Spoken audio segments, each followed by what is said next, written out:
So here we go. Nikki just got home and she did her speech at school talking about Philippines, about her experience. All right.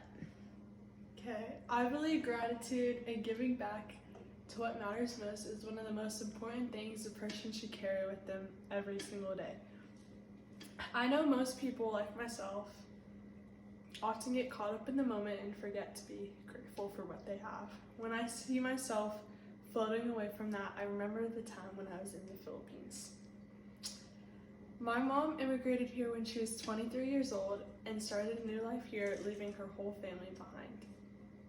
Through my life, I've gotten to visit the Philippines numerous amount of times and have gotten to spend a lot of time with my family.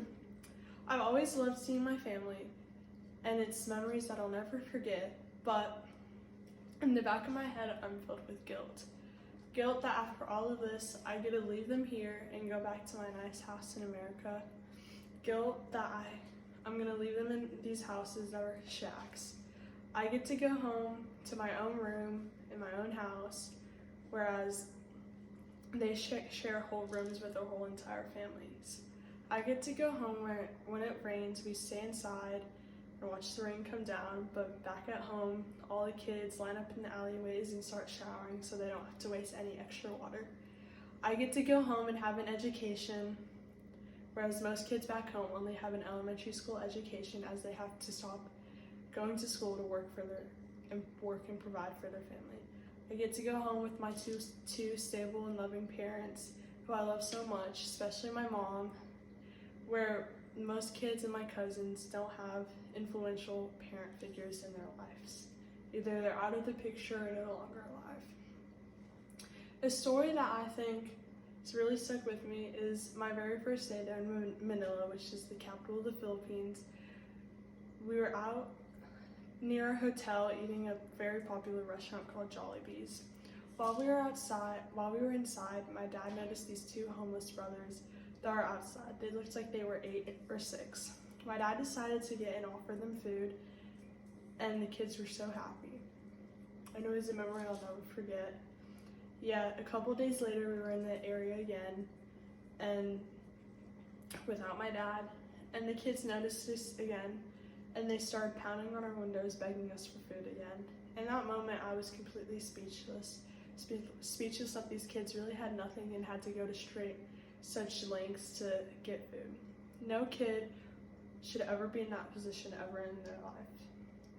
There was also another time while we were still in Manila. We were coming back from this beautiful church on our way to our hotel. On the way back to our hotel, there was this tunnel.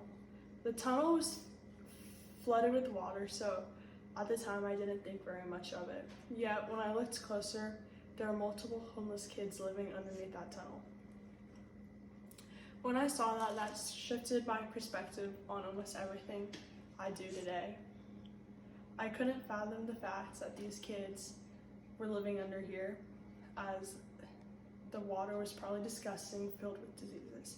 I was so confused why no one was doing anything to help them, not even the government. Not even a human adult should be living like that, let alone a kid. This is only what I've seen in my time in the Philippines, and I know this is a whole worldwide country problem.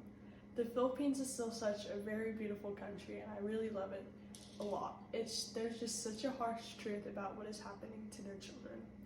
I'm very grateful for the life I have here, and I'm grateful that my cousins don't have it as hard as much other kids do. Yet, compared to America, it is not the same whatsoever.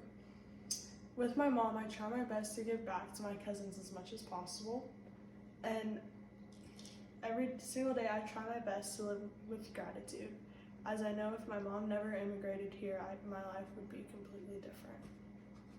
Oh, that is so nice, and you just make me cry.